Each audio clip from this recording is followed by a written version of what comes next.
Shavua Tov, Bruchim Habayim, and Shalom Aleichem. Welcome all. I would like to welcome you tonight for a beautiful speaker. He's my rabbi for over 25 years from Brooklyn, New York. We started, my wife and I, Adina, shul.com for one reason only. We wanted to inspire people to come and learn with inspirational speakers, with real Talmidei Chachamim. And over the last few years, we've brought down over 50 Talmidei Chachamim in order to inspire you here in Surfside and all over Miami. And we're going to be doing much, much more in the coming future. Before we begin, we're going to say one parak of Tehillim. Before we begin, we're going to say one parak of Tehillim for Klal Yisrael to be Matzliach. So I'm going to invite Shimon Tanami to come say one parak of Tehillim, and then we will begin with my rabbi, Rabbi Eliyahu Mansour.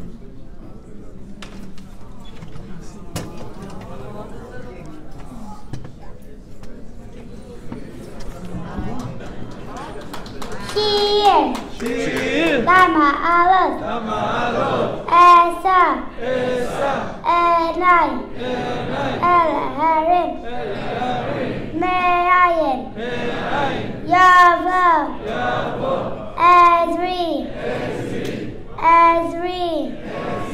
Me'im Adonai Oseh Shamayim Va'aret Aliten Kadmot Raglecha Al Yanim Shomrecha Hine Lo Yanim V'lo Yishan Shomer Yisrael Adonai Shomrecha Adonai Silecha Al Yad Yeminecha Mama Shemesh Lo Yakeka V'yareach Ba'alayla Adonai Yishmercha Mikora Yishmor Et Nafshecha Adonai Yishmor Tetcha Uvoecha Me'ata V'ad Olam.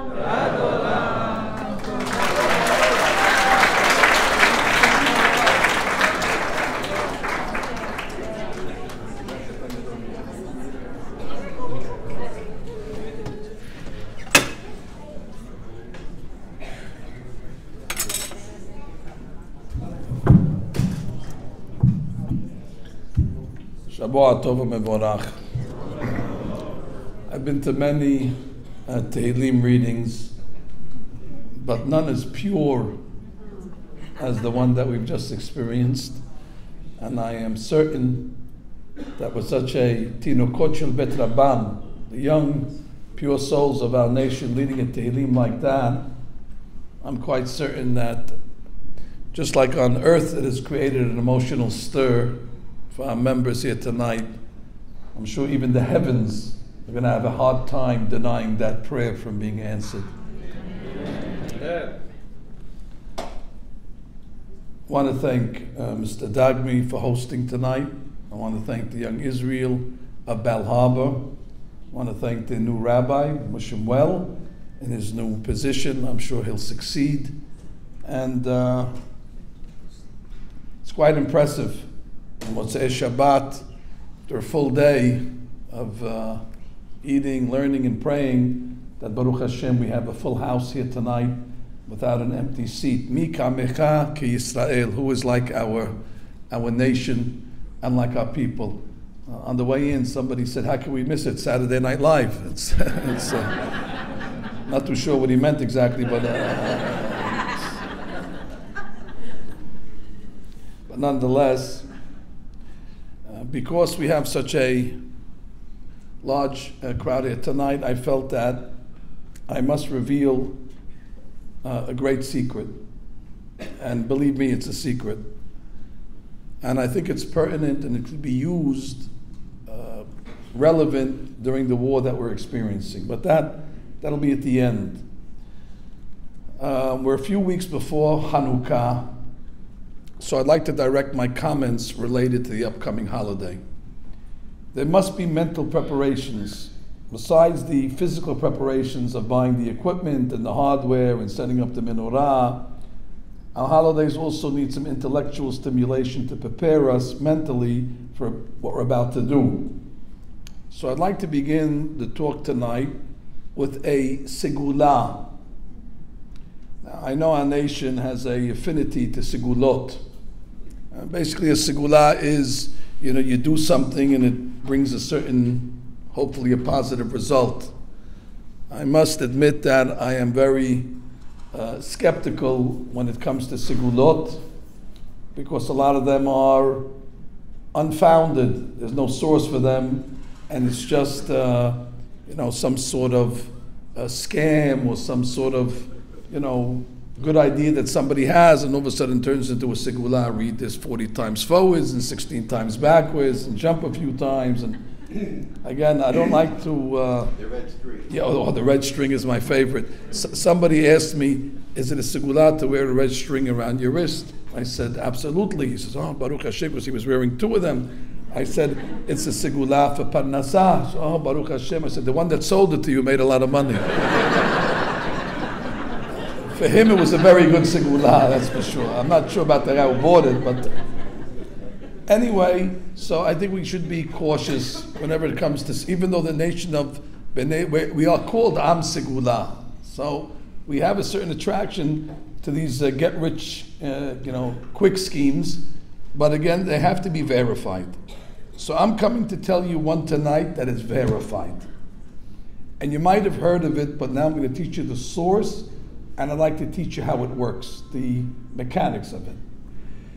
Maybe once you lost something or you misplaced something, and they told you, or you were going through a crisis of some sort, and you needed a Yeshua, and they told you put $1 in the tzedakah box and say 3 words, ELAHA, DeMEIR, ANENI. And you might have enjoyed a positive outcome and a positive result. I was in Miami here for Pesach actually, and we were in the Altir down the block, and I took the kids on a boat. And so when the guy was getting on the boat, the captain, his keys fell into the water. Now we can't start the boat. The keys fell into the water. How are you going to find the keys in the water now? We don't have a scuba suit or anything. So I told him 3 words, ELAHA. Now this is not a Jewish guy, he's a Mexican guy. ELAHA, DeMEIR, ANENI. What is that? Just say it 3 times. And miraculously enough, don't ask how he found it. He just jumped right in. The first thing he picked it up, and so it works. It works. It seems you don't have to be Jewish for this thing to work. And I'll show you. I have a proof that you don't have to be Jewish for it to work. Actually, the original first time, the inaugural usage of ELAHA DeMEIR was used not by a Jew, it was actually used by a Goy. So I'd like to bring you the source. It's Gemara Avodah Zarah, page Yud-Het. So the Gemara says that Beruria, the famous Beruria, who was Beruria? She was the wife of Rabbi Meir.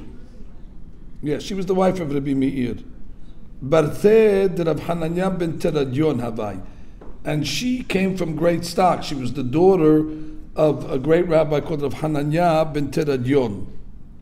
And what happened is that they had taken her sister into captivity. And after they took her into captivity, so Beruria went to the Meir and says, what are you doing for my sister? You're a tzaddik and you got to help. So the Meir says, okay, let me see what I could do. So the Gemara goes on to say that he goes to the prison, Azal legabe shomer, and he meets the warden. And he tells to the warden, there's a girl over here, do me a favor, here's some money, release her. He says, I can't release her.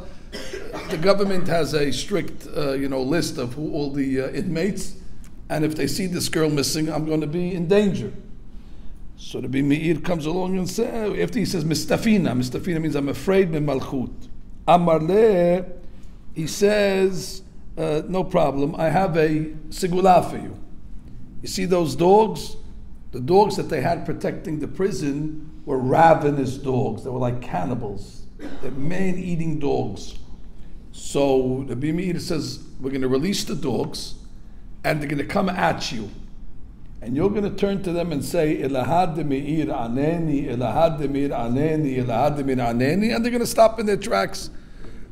And he tries it, the warden, and sure enough, they're coming at him, and he says, ELAHA DeMEIR ANENI. Now, in this case, he didn't find the keys to the boat, but better, the dogs stopped in their tracks.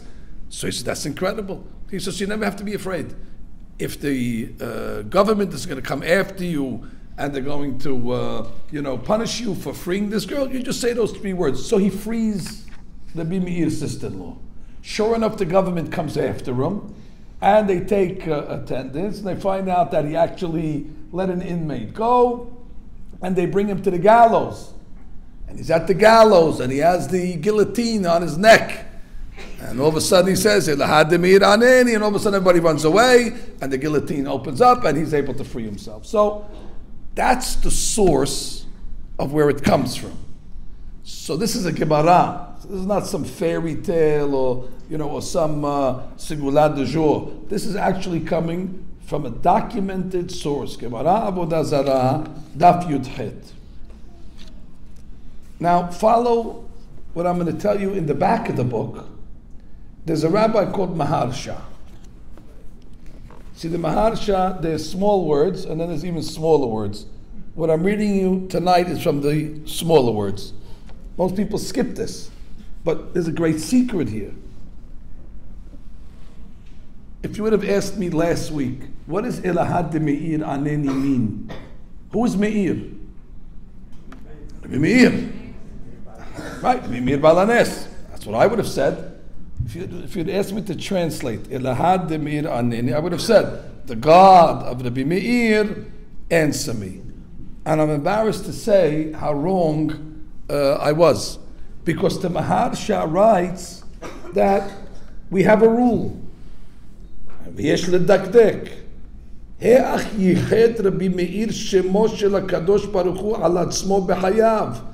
How did Rabbi Meir put God's name next to his name, ELAHA DeMEIR, when he was alive? Because we have a rule.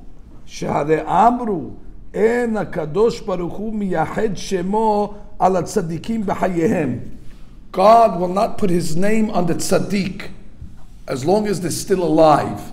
As the pasuk says, Elohei Abraham ufahad Yitzchak.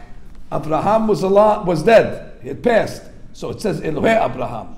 Yitzchak was still alive. So God says ufahad Yitzchak. And what's the explanation? As long as the tzaddik is still alive, Borei Olam says, well, he didn't get to the finish line yet, so I can't put my name next to his name until he passes and he reaches, the end as a tzaddik. So therefore it's Elohei Avraham, because that was after he passed. Ufahad Yitzchak, because he was still alive. So says the Maharsha, Rabbi Meir was alive. So how could Rabbi Meir, with all due respect, say ELAHA DeMEIR? He's taking God's name and putting it next to his name. That's the Maharsha. He has a technical halachic problem with ELAHA DeMEIR. Now, in his first answer, he says, so you know what? I'm convinced that when it says Meir, it's not Rabbi Meir. What is Meir then? So in his first answer, he says, V'yesh lomar, de lo amar ELAHA DeMEIR, rak l'siman be'alma. It's just a remez, it's just a hint al shemo, ve'lo nitkaven kol ikar al shemo. He didn't mean it all regarding his name, although it's a nice coincidence. Rak nitkaven ELAHA DeMEIR la'aretz ve'ladarim aleha. Hu ya'anenu. God is called DeMEIR. HaMeir la'aretz ve'ladarim aleha. We say it every day in Sharit. God is DeMEIR. God is the one that illuminates. God provides us sunlight, the shemesh.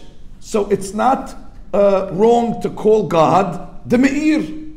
So therefore when we say ELAHA DeMEIR, we don't mean ELAHA de Rabbi Meir. We mean ELAHA DeMEIR, the God that creates the sun, that gives us illumination to the whole entire world and to those that are dwelling. ANENI, answer me. Now he probably picked Meir because that was his name, so it's a nice euphemism, but it's not referring to him. Now that's a hadush.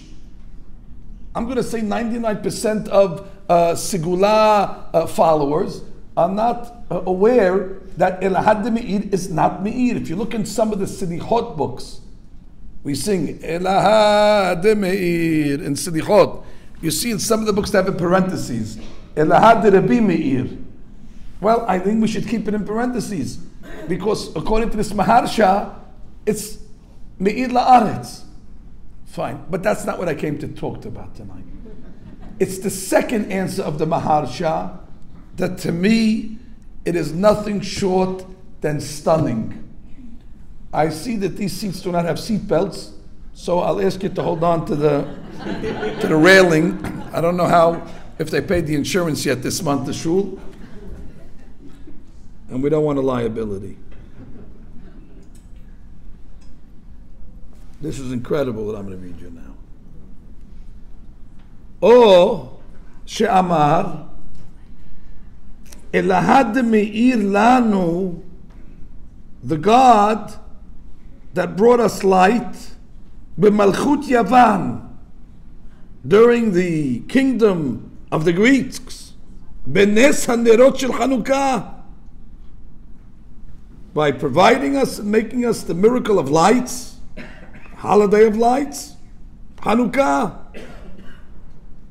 I mean, that's incredible, which means what ELAHA DeMEIR actually is saying, the God that made for us the miracle of Hanukkah, which is Hag HaMeir, so he should provide us miracles as he did then for us as well. That means ELAHA DeMEIR basically is connecting us to the holiday of Hanukkah.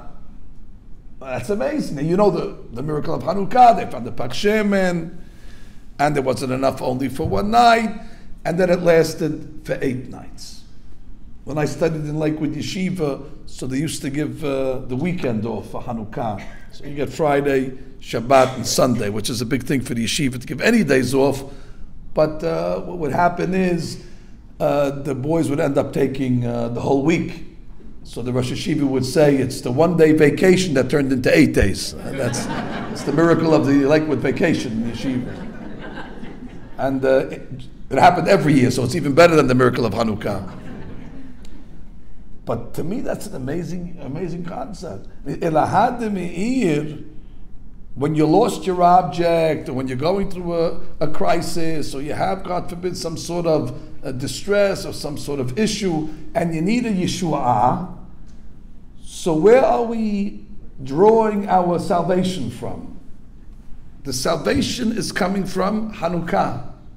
That means even though we're in the middle of the year, we're 6 months away from Hanukkah, but it seems there's an energy that Hanukkah has, and it seems that energy is available the entire year. I'm sure it's more available during the Hag, but it seems that one can access the miracle of the Meir, of the Nerot, and the way you access it is by saying 3 magical words, ELAHA DeMEIR ANENI, and I'm reading the Lashon of the Maharsha again, ELAHA DeMEIR lanu b'malchut Yavan b'nes hanerot shel Chanukah. Now that's a hadush. So now if somebody asks you in the street, when we say ELAHA DeMEIR, what is Meir? Oh, Nerot Chanukah. What? Nerot Chanukah? Where'd you get that from? That's the Maharsha on the Gemara, Avodah Zarah, Daf Yud Het.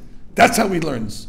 And if you want miracles, and you want Yeshuot, and you want salvations, it all lies in Nerot Hanukkah. There's something in Nerot Hanukkah.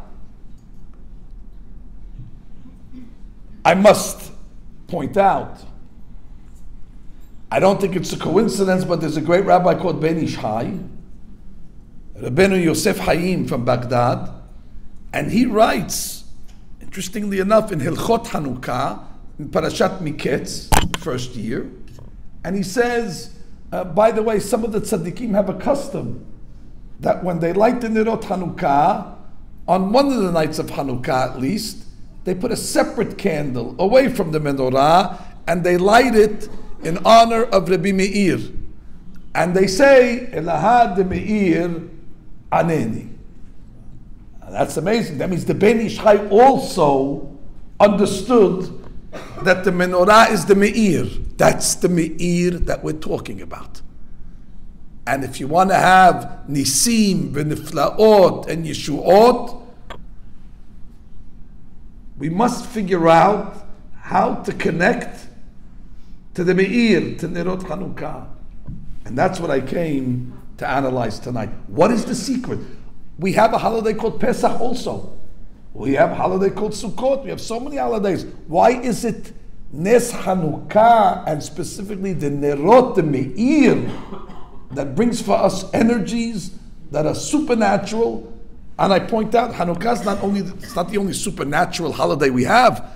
I would say that on Pesach there were more miracles than Hanukkah. The sea split. According to the Talmud, there were no less than 50 miracles just as the splitting of the sea. I mean, we have Hanukkah, we have Sukkot, Ananei Kavod, the clouds of glory. That was a miracle, not 8 days. That was a miracle every single day for 40 years. But that's not the source of Yeshuot. We don't say ELAHA de Kriyat Yamsuf, and we don't say ELAHA de Ananei Kavod. We say ELAHA de Meir, Nerot Hanukkah. And that was the Meir's Hidush to us. And my question is, what's the mechanics? How does this thing work? So I'd like to bring to your attention another Gemara. So the Gemara I'm going to bring you tonight is in Shabbat. It's on Daf Ayin Zayin. Listen to a Gemara. Gemara says, Rabbi Zera Ashkach l'Rabbi Yehuda. He found Rabbi Yehuda. Dehava ka'eh apetchad de behamu. He was by the door or the porch of his father-in-law. V'chazya dehava bedicha da'ateh. He was in a good mood. So if he was in a good mood, albeit he was at the door of his father-in-law, so maybe that's the Hidush, that nonetheless he was in a good mood. But that's my own interpretation. Dehava bedicha da'ateh. He was happy. And he said, you can ask me any question on any topic. You see, you can get the rabbi in a good mood. Sometimes the rabbis, they're tired or they're nervous and you catch them at the wrong time and you ask them a question and they brush you off. In this case over here, the rabbi was in a good state of mind. He was happy, badi haleh, and he told the students, he said, listen, today's your lucky day. You can ask me any question you have on any topic. And you have to be a great rabbi to take that risk. I remember we had a neighbor in Brooklyn, Rabbi Avigdor Miller, alav shalom, and he used to give the famous Thursday night class. And the best part of the class was the last 15 minutes where he would say, and now you can ask me a question on any topic. And he didn't get the questions before, like in the debate. This was all off the cuff. And they would ask him the deepest questions, and he would give such an eloquent, I would say well prepared, but they weren't prepared. It was extemporaneous. If you would prepare for 2 weeks, you couldn't answer the way he answered just like that. But okay, Rabbi Miller's able to do that. And I guess Rabbi Yehuda also, it's a great rabbi, he said, today's your lucky day, ask any question. So here's the question they threw at him. So he says, Amar leh. So Rabbi Zera tells Rabbi Yehuda, Rabbi, my ta'ama izeh mesgan beresha vehadar imreh. Why is it that the goats go before the sheep? And I'm saying to myself, you could have asked any question. I mean, the genie came out of the bottle. You have any question, that's the question? I mean, and if I was the rabbi, that would put me in a bad mood very quickly, by the way. What kind of question? That's a ridiculous question. Why do the goats go before the sheep? I don't think even Rabbi Miller can answer this question. What kind of question is this over here? When is Mashiach coming? Ask a question of substance. What's the secret of life? How to raise good children? These are all questions that you get one shot from the rabbi. These are the questions you're waiting for your whole life to ask. And he gets the once-in-a-lifetime opportunity, and he's more concerned about the file and the formation and the marching of goats that come before sheep. And Rashi elucidates the question, and he says because the sheep are white and the goats are black. So why do the black goats go before the white sheep? Now, I'm going to venture to say that if I don't give you the answer to this question, none of you will lose a minute of sleep tonight. I don't think anybody on the way out is like, come on, Rabbi, I'm so curious. I have to know that thing. It never bothered you, and even now that you know this fact, you still don't care too much about it. Who cares? I'm not a farmer. I don't know about black goats and white sheep. And I couldn't care less if the sheep went first or they don't go first. It doesn't affect me. But it seems that it's a good question because Rav Yehuda answered. He said, I have an answer for this. Now listen to what he answers. Oh, you want to know why? Amar leh, kibriyato shel olam. Now that's big. He says, you've asked a question that actually gets to the core of one of the fundamentals of B'riyato shel Olam. It's one of the principles or the axioms that God has placed in the world. The world runs by certain rules. There's the rules of gravity, and there's the rules of science, and there's the rules of mathematics. So there's certain basic principles that God uses in the running of the world, and the black sheep going before, the black goats going before the white sheep is one of those, geometric theorems of life.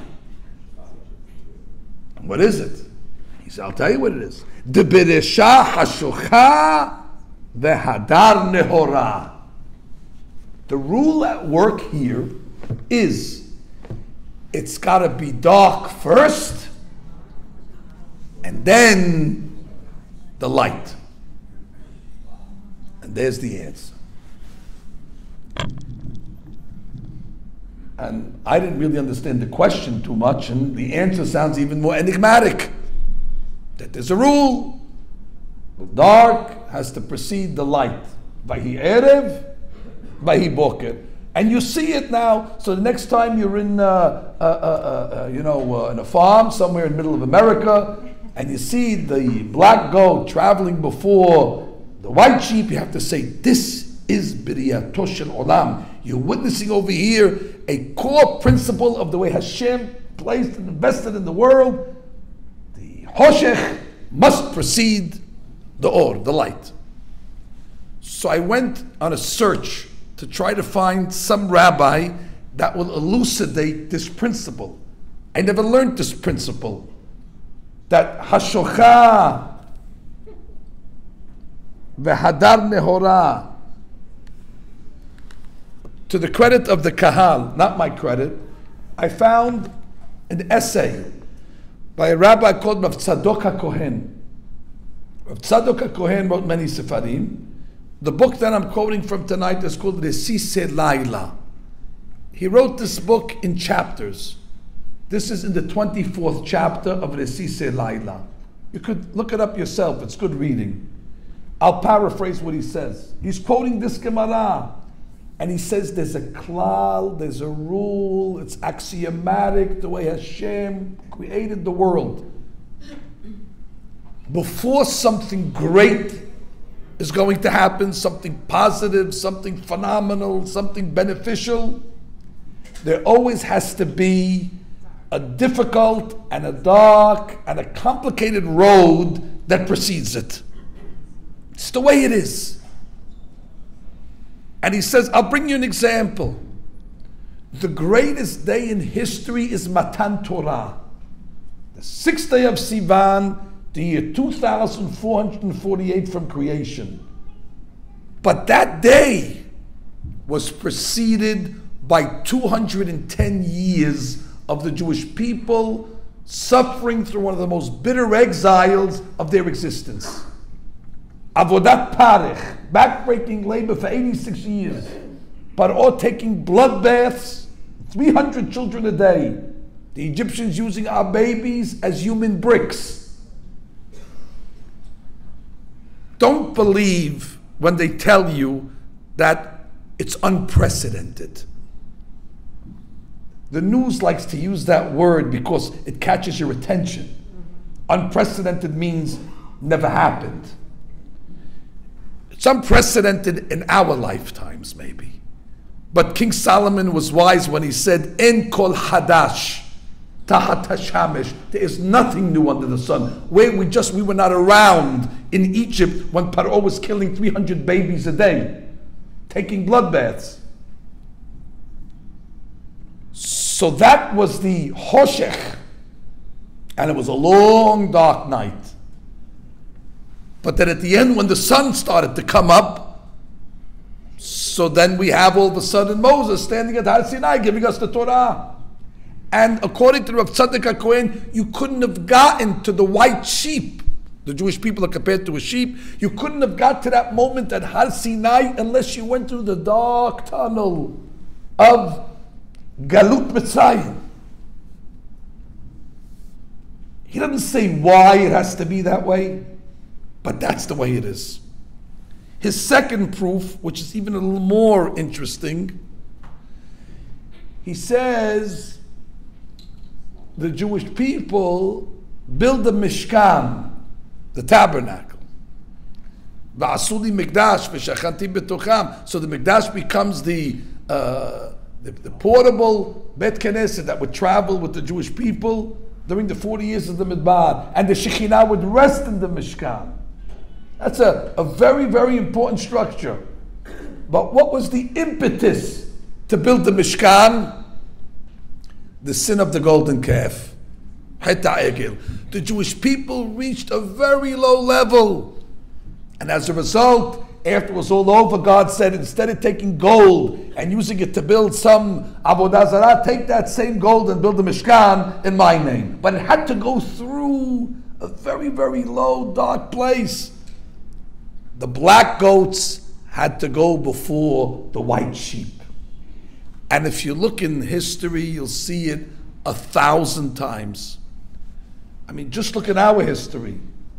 The darkest times in the last century was clearly the destruction of European Jewry, the Shoah, the Holocaust. Very, very dark time. 6 million Jews, a third of the population. When Menachem Begin met Jimmy Carter, he told Carter, he says, the Germans tertiated my people. Carter says, I never heard that word tertiate. He said, you know what decimate means? To decimate is to kill 1 in 10. Dec is 10. To tertiate, which was the word that Begin just made up, is to kill 1 out of 3. He says they didn't decimate by people, they tertiated by people. I'm sorry to say, I don't think it changed Carter's opinion about the Jewish people. Nonetheless, after the Holocaust was over, it was a very dark time. The Jewish people were in a very, very low place. And all of a sudden, we get the biggest gift of the modern time. Eretz Yisrael. All of a sudden, we have a homeland. All of a sudden, we have, a few years after that, access to the Kotel HaMaravi. And before you know it, all the yeshivas that were destroyed in Europe find themselves being regenerated and rebuilt in Eretz Yisrael. There was a revitalization of the people with Eretz Yisrael, a land that we didn't have access to for 2,000 years. It's almost as if you say, that's what Tzaddik was talking about. You had to go through that low, terrible place. It's almost like we say in the Haggadah Shel Pesach, Va'omar lach bedamayich hayi bedamayich hayi. For some reason that before hayi, there has to be damayich. There has to be blood. There has to be some sacrifice of someone, somewhere, in order to bring this great result. It's a principle. I know it myself, and I'm sure everybody has stories in their careers with that ups and downs. I never met anybody that has a straight road. Maybe the Wizard of Oz, they talk about the yellow brick road, but that's the movies. The people that I met, they always have a depression in the road. So always the road all of a sudden dips, and they have downs. I know it myself in my own career. I was in a very high place, and all of a sudden, everything turned around, and I found myself going backwards in life. Instead of moving forward in growing and influence, etc., all of a sudden, it's almost as if I made a U-turn. Nothing of my control, just the way things worked. And it put me in a very, very, I wouldn't say depression, but I was down. And I saw a great rabbi in Israel, Rabbi Reuven Elbaz. And I told him my concerns. And he said, Rabbi Eliyahu, let me tell you what the Gemara says. The Gemara says that every blade of grass has an angel. And the angel is the administrator of that blade. I thought that was a Hadush in itself. It's not that there's one angel in charge of all the pasture. It's one angel per blade. And then the Gemara says, and the angel has a stick. And he hits the grass, and he says to the blade, grow. Al kol eseb ve'eseb yesh malach shemakeh oto ve'omer lo gidal. He hits the blade and then says, grow. So Rabbi Elbaz asked me, why does he have to hit it? Why can't he just say, grow? And he answered, because before every growth spurt, there has to be a makah. The growth spurt has to be preceded with a makah. It just doesn't come like that. There has to be a little hoshech, and from the hoshech will come on. And therefore he said, what's happening to you is now you're going through the makah. But I guarantee you that the makah will lead to gedal. That's the way it works. And then he pointed to himself. He says, take it from me. You see me over here today at an apex, at a very high point. He says, this high point did not come always ascending. It came with makot, it came with getting hit, and then after the makah, there was always another opportunity for growth, and there was always an elevation. It's a new way of looking at life. Most people, when they get hit with something, they become depressed, they become debilitated, they become paralyzed, they don't want to get out of bed. But if you know the B'riyatoh Shel Olam, if you know the rules, the way God runs the world, God is setting us up for something great. Be prepared, something amazing is about to happen. If you could just get through the makah, that's a rule. And it has to work. Just like the geometric rules work. Every right angle is 90 degrees. And Pythagorean theorem will always be a squared plus b squared equals c squared, and transitive property has to work. These are rules. They don't change. And when it comes to these rules of B'riyatoh Shel Olam, it's gravity. It's got to work. It's like that with everything in life. If you studied botany or biology, the Gemara says, where does human beings come from? What's their origin? The Gemara says, we originate from tipa seruha, a putrid seed.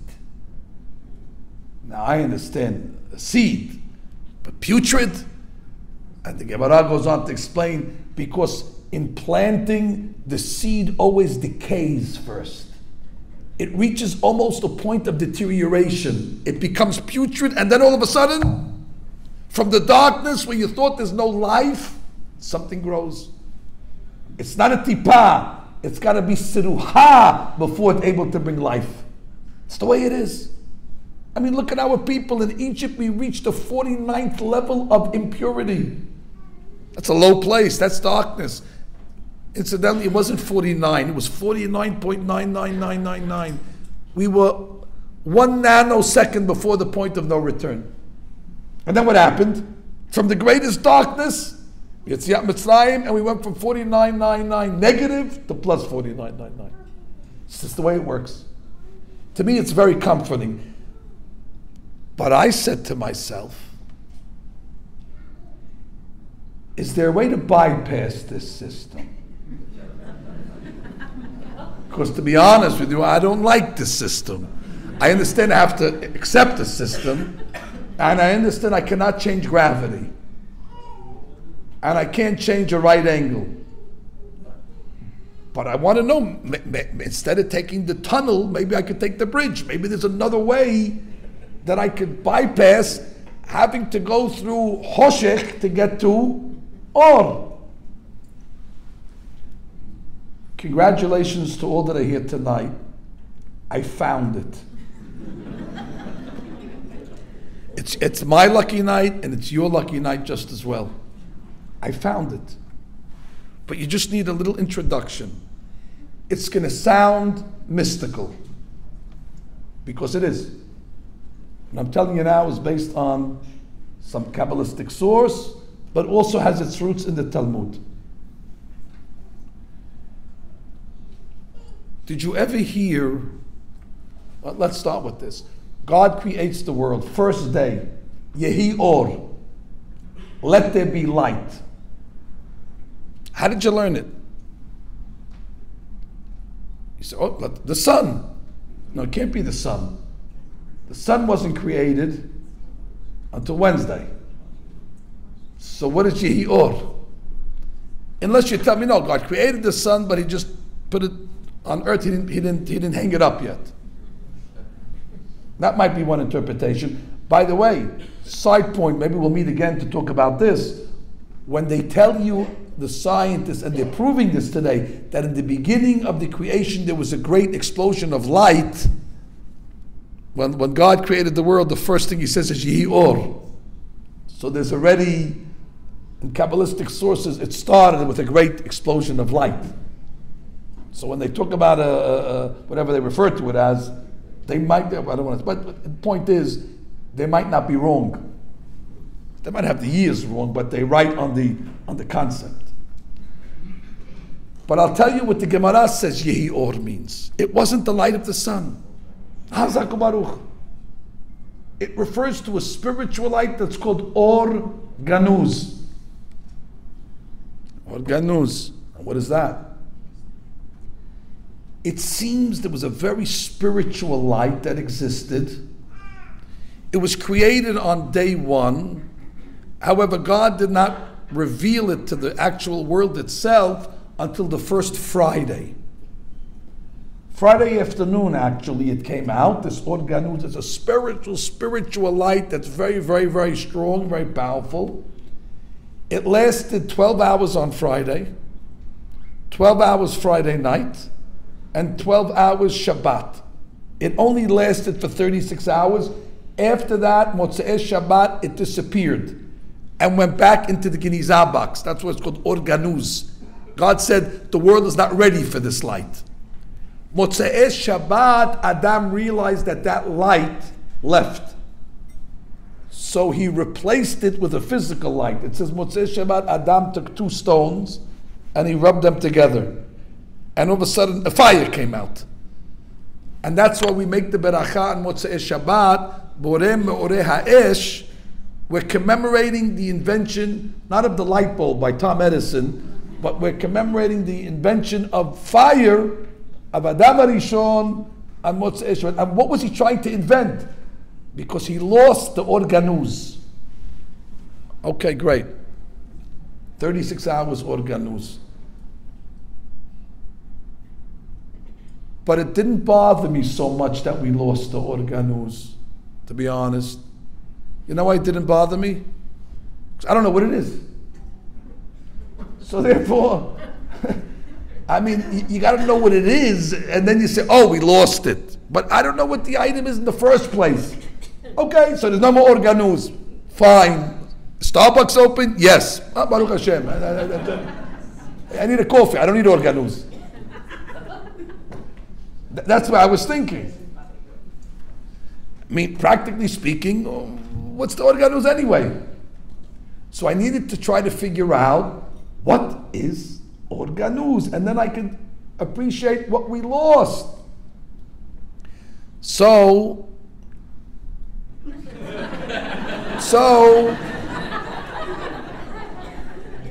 I found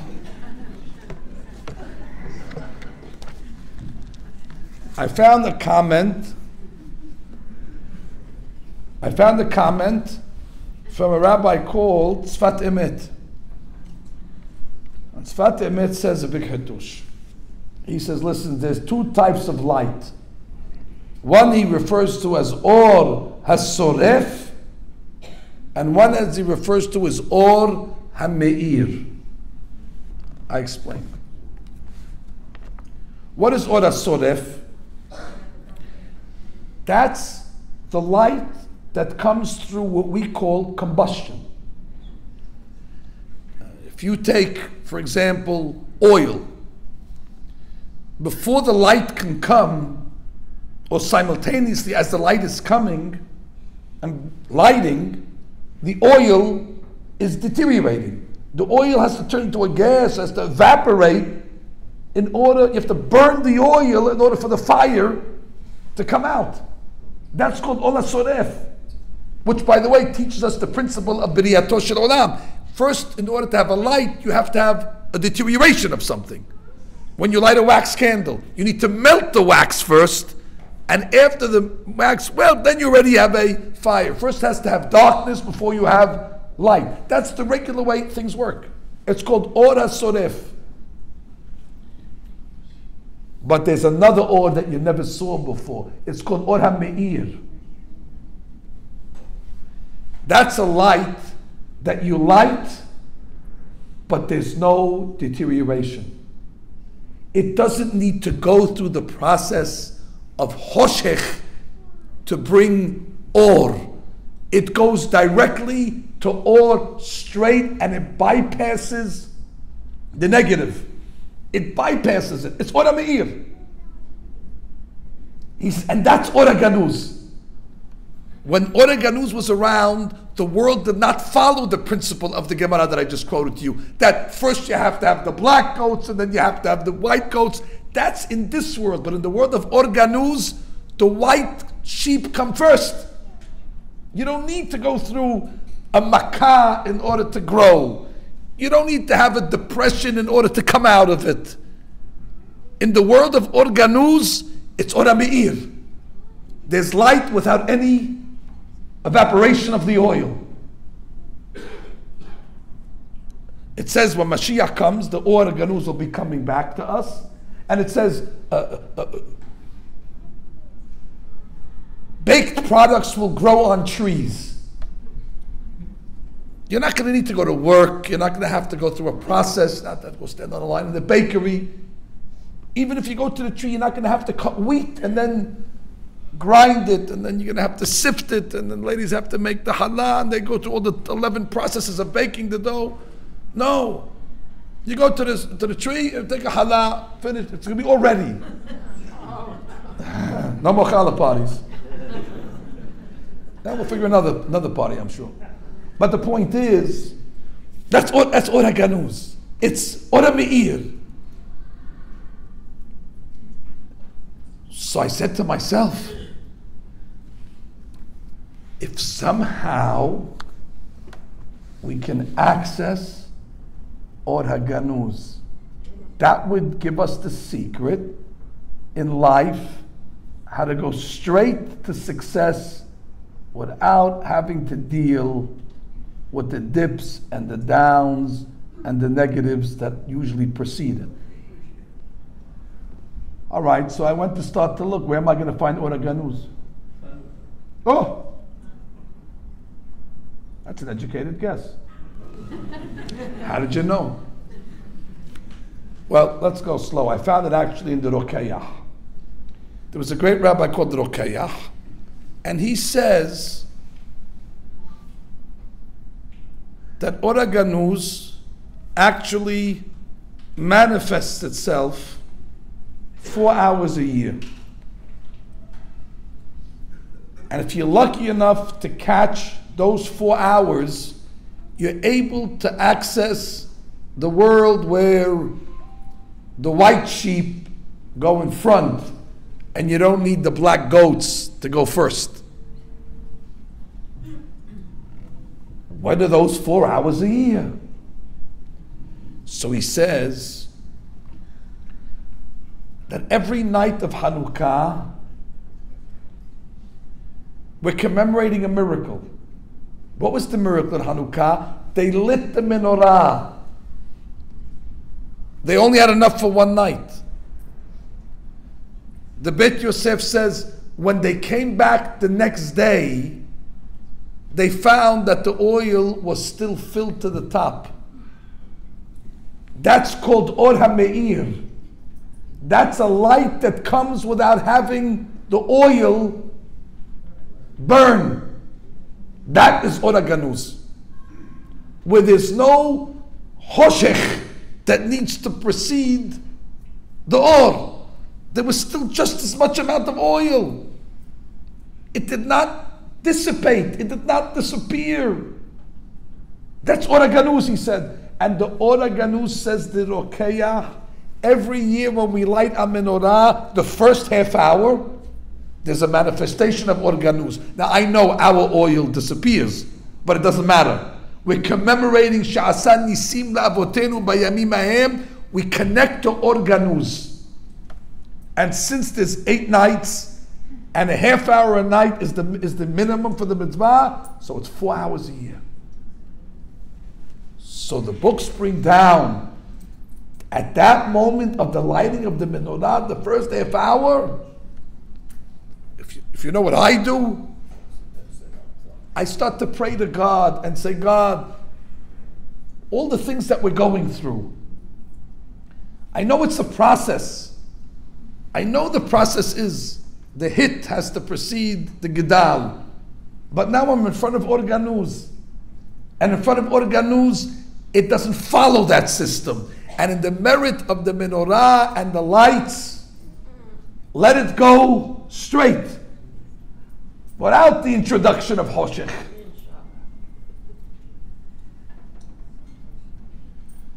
And I might add, that is exactly the segula of ELAHA DeMEIR, ANENI.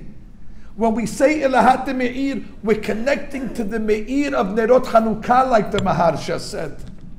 And what are we saying? God, we could do this all year long, but specifically we do it on Hanukkah, but you could do it all year long. God Almighty, I'm going through a crisis. And therefore, let me connect to the Meir of Nerot Hanukkah, because Nerot Hanukkah teaches us an Or HaGanuz where you don't need to have darkness before light. Light precedes the darkness. That's the segula. That's how it works. ELAHA DeMEIR. As the Maharsha says, and I quote now, because there's one more line that I think is relevant for today. He says, ELAHA DeMEIR לנו במלכות יוון הקודמת בנס הנרות של חנוכה כמו שייסד הפייט, like the song goes, ומי יאיר לך מאיר, הוא יעננו גם במלכות זה הרשעה להציל אותנו בנס מידיהם. The Rab says there's a piyut. Not familiar with him, but it's a piyut that talks about the Jewish people at the end of time that are going to go through terrible, perilous times by the hands of our enemies. It's probably, or certainly, what we're going through now. I think it's obvious that these are all moments at the end of time. I'm not a predictor. I'm not a forecaster. But the world cannot go past the year 6000. That's the expiration date. And we're in 5784. So maximum is 216 years if we make it to the finish line, which we're probably not. So all these moments over here are moments preparing us for the end. You will see it. But we want to see it without the suffering. And even though they tell us in the books, well, that's the process. Yeah, that's the process with Or HaSoref. But God can make this process with Or HaMe'ir. And therefore, when we say ELAHA DeMEIR, we're praying for God now for the situation in Eretz Israel. Why does it have to happen with hostages? Why does it have to happen with DeMEIR? Why does it have to happen with all displacement and all this trouble? We know there's rules, B'riyatoh shel Olam. But there's also an HaGanuz factor. And therefore, when we say ELAHA DeMEIR, not so we could find a pair of keys that's lost. That's trivial. ELAHA DeMEIR now takes on a greater significance. God Almighty. Even during the year, before Hanukkah, I connect to the HaGanuz of the Meir of Nes Hanukkah, and like the Maharsha says, Hu ya'anenu gam b'malchut zeh harish'ah, that God should answer us not in Malchut Yavan, that's past history, in this Malchut. Mind you, the wicked Malchut. Lehatzil otanu benes midehem. The Nes Hanukkah is still in the world. So if somebody says, but that's the process, but that was not the process of Hanukkah. The oil did not burn. It went straight to the light. And we say to God, use that system. Albeit it might be an exceptional system, but it exists. And how do you pray for this? You say three words. ELAHA DeMEIR ANENI. God, who is the Meir of Nerot Hanukkah. Yeah, but it's February. Doesn't matter. Doesn't matter. That's what Maharsha says. By the way, when Rabbi Meir told it to the warden in the prison, I don't think it was Hanukkah. It wasn't Hanukkah. I know it wasn't Hanukkah. He would have been home. He would have been lighting the menorah, Rabbi Meir. But my point is now that Hanukkah is coming, we could do something for our brethren in Eretz Israel during the first half hour. I know people get busy during the first half hour. Now, I promise you there is no HaGanuz in a jelly donut. I mean, there's a lot of other stuff. But that's what happens. People like the menorah, okay, that's it. And we go inside, have a jelly donut, and spin some dreidels, and whatever you do. Eat some chocolates, and go out for dinner. No, you're squandering an opportunity. 4 hours a year. By the menorah, you have to sit and you have to pray. But now we know what to pray. ELAHA DeMEIR ANENI. God, this is a process of HaGanuz. This is we're sitting in front of it. If HaGanuz works in February, all the more so it works in front of the menorah. And we need it now for the process to become a pleasant process. It doesn't have to be a hasbah shalom, a rigorous or a torturous or a painful process, although it is, but it doesn't have to be. And there's a way to pray for the process to be not from Or HaSoref, but from Or HaGanuz. That is the Sigula of ELAHA DeMEIR. Now the class should end here. But I do have it might be out of line, but I do have a grievance to file. And I don't usually publicly file grievances. But it's something that should be brought to your attention.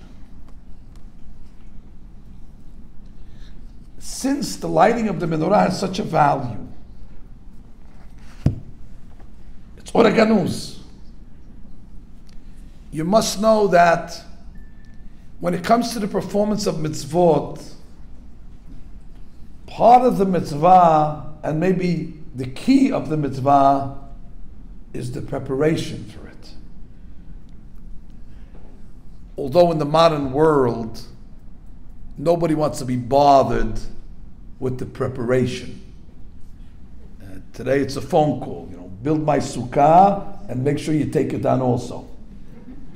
And I'm going to do God a favor, and I'll sit in it for 2.5 minutes to eat the bread, but I don't want to have anything to do with any, getting my hands dirty with it. We like to farm the hard work and the labor to somebody else. I don't think that's a proper behavior. I don't think it's respectful that we have such an attitude that we want to do the mitzvot in the best way, but we don't have anything involved in the process. The best matzot, I want the matzot baked on Erev Pesach, after Chatzot, and deliver it to this place over there, at this time over there, and now. But why don't you come and help us? No. I'm willing to pay. Now there's something to say about the preparation of mitzvot. Now, I'm not saying you shouldn't, go and buy food that's ready-made for Shabbat, but not to make anything lichvot Shabbat. There was a Gemara that said there was a Kohen that came into the Beit HaMikdash with white satin gloves on. And they threw him out. Gemara Pesachim. Because he didn't want to get his hands dirty. They said, what are you talking about? That's the mitzvah. And I might point out to you, in the Beit HaMikdash, the job of the Kohen was not to light the menorah. Anybody could light the menorah. That's what the Rambam says. You know what the job of the Kohen was? To set it up and clean it. That's the main item. I mean, today, unfortunately, they've made these ready-made, it's ready-made, made in China. So a guy in China made us the menorah, put the wick in. That's it. All you got to do. Now, by the way, if we could figure out how we could light it for us also, even better. Meaning, if we can get pre-lit menorah. That's great. Pre-lit, then we got to do nothing. Straight to the jelly donuts. They have them. I'm sure they have it. Pre-lit menorah, that's it. It comes lit already. Again, I'm not saying that you can't use those, but my point is, in the Arizal, the Rashash, he had kavanot when you pour the oil in the jug. There's kavanot. There's prayers that we make when you put the wick in. Everything that you do over there is significant. And my point is, if we really want to get the benefit from HaGanuz, we might reconsider the way not only we light the menorah, but the preparations for this mitzvah. Like when we were young, we used to get the regular menorah from school, put the candles in ourselves, set it up, pour the oil, make the wick. There was a certain involvement. And especially that we know that the menorah comes from such a high place. That's my grievance, and pardon me if I'm out of line. It'll work regardless. Take my word, even if you get the ready-made, I'm not saying the HaGanuz miracle is not going to work. It'll work. But I'm just saying in general, the attitude of mitzvah bo yoter mebishlucho. The mitzvah is much better when you do it yourself than when you designate a shaliyah. But to the members that assembled tonight, you've learned tonight a sigula that is baduk nuseh, that is tried and tested. The 3 words of ELAHA DeMEIR. ELAHA DeMEIR means not the God of Rabbi Meir, the God that made the lights of menorah light up without the oil burning.